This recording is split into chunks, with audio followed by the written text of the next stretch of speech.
Assalamualaikum warahmatullahi wabarakatuh. Nama saya Syania Hanisha binti Sarimi dari Sekolah Kebangsaan Pulai Sebatang. Umur saya 12 tahun. Kod sekolah saya ialah JBA 6033. Saya akan mempersembahkan satu tajuk cerita yang bertajuk Seretnya Lari dari Rumah. Tutup dulu. Lia seorang remaja yang kurang kasih sayang daripada keluarganya. Lia suka berfoya-foya di luar rumah lalu berkenalan dengan Azim. Azim yang berpura-pura jatuh hati kepada Lia. Azim yang berniat jahat untuk menjual Lia kepada sebuah sindiket pelacuran. Lia selalu dimarahi oleh ayahnya kerana dia selalu pulang lewat malam. Dia selalu memberi alasan kepada ayahnya bahawanya dia pergi mengulang kaji pelajaran di rumah kawannya Aziz. Hidup Lia semakin tertekan kerana Lia berasa terlalu dikongkong oleh ibu dan ayahnya. Lia juga berasa selalu dimarah oleh guru disiplin kerana datang lewat ke sekolah dan pelajarannya semakin merosot.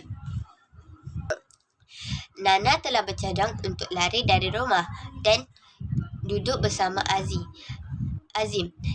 Niat Azim ingin menjual Nana ke sebuah sindiket kian mudah tercapai apabila dia berjaya memujuk Nana lari dari rumah.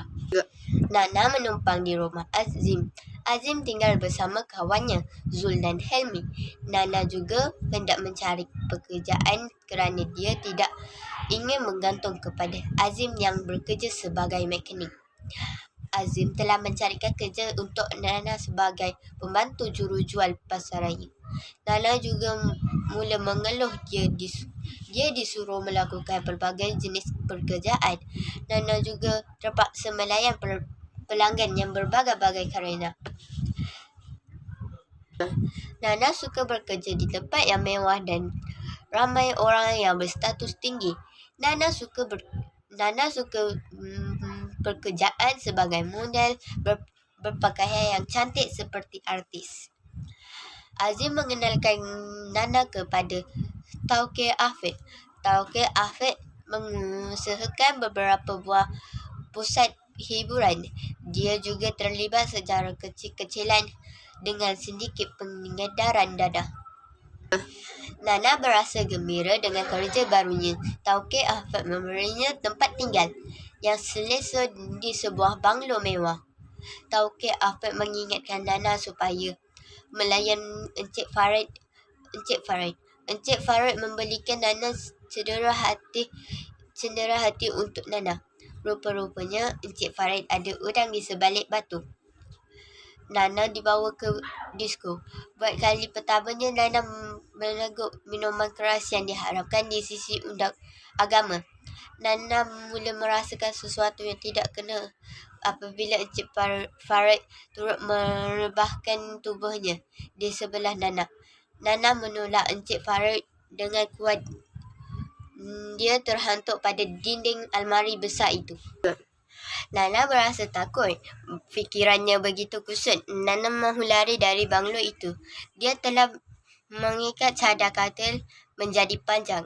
Dia turun daripada tingkap biliknya. Dia turun perlahan-lahan lalu jatuh di sebuah tong sampah. Pinggangnya terasa sakit. Dia berjalan dalam kegelapan. Dia terserempak dengan sebuah kereta teksi di situ.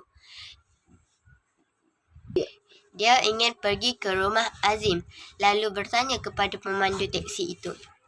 Semasa di bilik rumah Azim, dia perlahan-lahan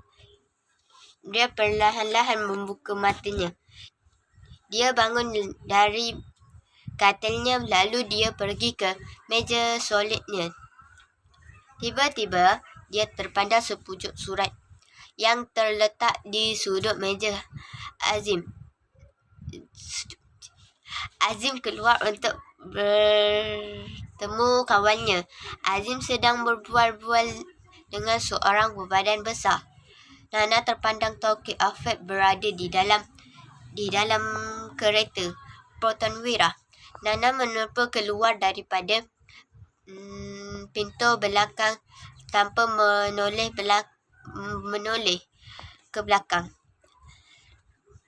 Tauke Afif dan orangnya mengejar Nana. Nasib baik dia terserempak dengan polis yang meronda di kawasan itu. Inspektor Dan akan menyiasat kegiatan Tauke Afif dan Azim.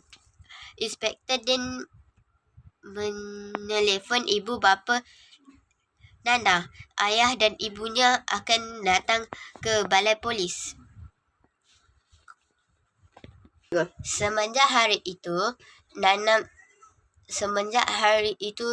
mempergunakan masa lapangnya dengan membuat kerja-kerja berfaedah.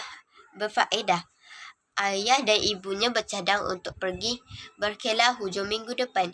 Encik Latif dan Puan Aida hanya tersenyum melihat telatah anak-anaknya yang melompat kegembiraan. Pengajaran cerita ini, perbuatan lari dari rumah berlaku apabila remaja terikut-ikut dengan perasaan marah dan gagal berfikir secara rasional. Malah tindakan terburu-buru itu menimbulkan gejala tidak baik seperti remaja terbabit dalam pelacuran jenayah, salah laku, lepak dan sebagainya. Jika remaja berasa orang terdekat untuk mendapatkan nasihat dan tunjuk ajar,